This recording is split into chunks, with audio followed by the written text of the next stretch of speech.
किन्हीं इंसानों को छोड़कर हर कोई किसी न किसी बीमारी से जूझ रहा होता है। बीमारी छोटी हो सकती है, बड़ी हो सकती है, दिखाई देने वाली हो सकती है, नहीं दिखाई देने वाली, कुछ भी हो सकता है।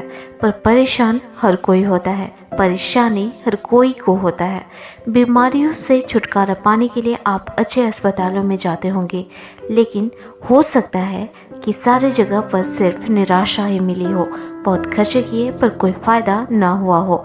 अगर बात किया जाए आपके मन की असीमित शक्तियों की, तो क्या यह संभव है कि बीमारी चाहे जो हो, मन की शक्ति से ठीक हो जाए? इस सवाल का जवाब हाँ और नहीं दोनों हो सकता है, जो पूरी तरह आप पे निर्भर करता है। यदि आपका जवाब हाँ है, तो आपको कोई भी बीमारी हो, आप अपने मन की शक्ति का प्रयोग करके ठीक हो सकते हैं। और अगर आपका जवाब नहीं है, तो जाहिर है आपने पहले ही हार मान लिया है और आपके लिए संभव नहीं है। पर फिर भी ये आप पर निर्भर करता है कि आप अपनी सोच को बदलें और खुद को एक मौका दें जहां कोई उपाय न दिख रहा हो।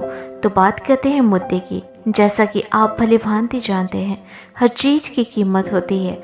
आपने डॉक्टर से अपॉइंटमेंट लिया और उसके लिए आपको पेमेंट करना पड़ा, यानी कीमत चुकानी पड़ी। हालांकि आपका बीमारी ठीक हुआ नहीं हुआ, इससे उस कीमत का कोई लेना देना नहीं है। इसी प्रकार आपको अपने मन की शक्ति से खुद को ठीक करने के लिए भी कीमत चुकानी पड़ेगी। ये आप और सारे लोग भली भांति जानते हैं कि बिना कीमत चुकाए कुछ भी नहीं होता है।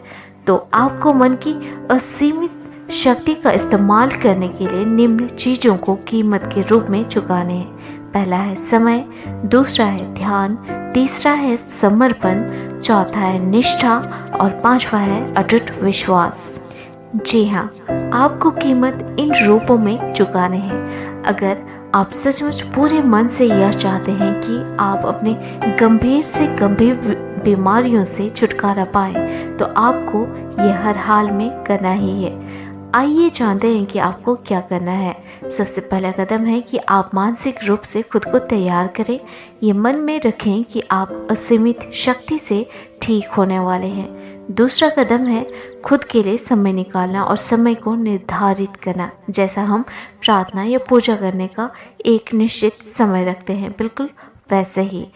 एक तरह से देखा जाए तो यह भी एक प्रार्थना ही होने वाली है, पर साइंटिफिक वे में। समय आप 5 से 10 मिनट के लिए रखें। अगर आप बहुत बिजी हुआ करते हैं, तो ऐसे में सबसे बेहतर समय है सुबह उठने के बाद और सोने के ठीक पहले। तीसरे कदम में आपको निर्धारित समय में शांति से बैठकर पूरे शरीर को बिल्कुल शांत कर लेना है। अब अपने सांसों पे ध्यान केंद्रित करें। ध्यान भटके ना, इसके लिए आप मेडिटेशन म्यूजिक लगा सकते हैं। अब धीरे से अपने ध्यान को अपने इलाज पे लगाएं। मतलब अगर आपको कोई बीमारी है तो इमेजिन करें कि आप ठीक हो रहे हैं। साथ ही साथ उदाहरण में दिए जा रहे समाधान या प्रार्थना की तरह आप अपने बीमारी के लिए प्रार्थना बनाएं और यकीन के साथ दोहराएं। मान लें कि मुझे बाल झड़ने की प्रॉब्लम है, तो मेरी समाधान प्रार्थना ध्यान में ऐसे होगी। मैं अपने नए बालों को उगता हुआ और बढ़ता हुआ महसूस कर रही हूँ। मैं असीमित प्रेम से भर रही हूँ, जो मुझे फिर से नया जीवन प्रदान करने की ताकत रखता है। असीमित शक्तियाँ मेरी ही अंदर मौजूद है, जो मुझे प्रेम और शांति से भर दे रहा। मैं शुक्रगुजार हूँ क्योंकि मैंने नया जीवन पाया है। ये प्रार्थना न सिर्फ आपको बोलनी है, बल्कि आपको इस समाधान भरी प्रार्थना में बिल्कुल लीन हो जाना है और इसे महसूस करना है और यह विश्वास रखना है कि यह आपके लिए काम करेगा। बीमारी चाहे कितनी भी पुरानी क्यों न हो, अगर आपका समर्पण, निष्ठा और भरोसा अटूट है, तो आप अवश्य ही जीत जाएंगे।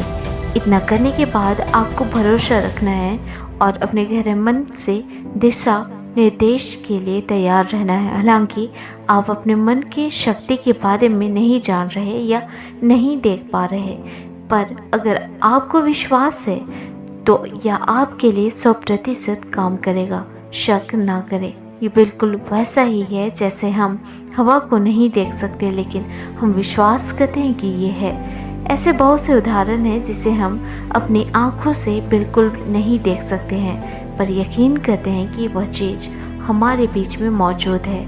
आपके पास आपकी चाबी है और वो है विश्वास, जिससे आप चंगे हो सकते हैं और पहले से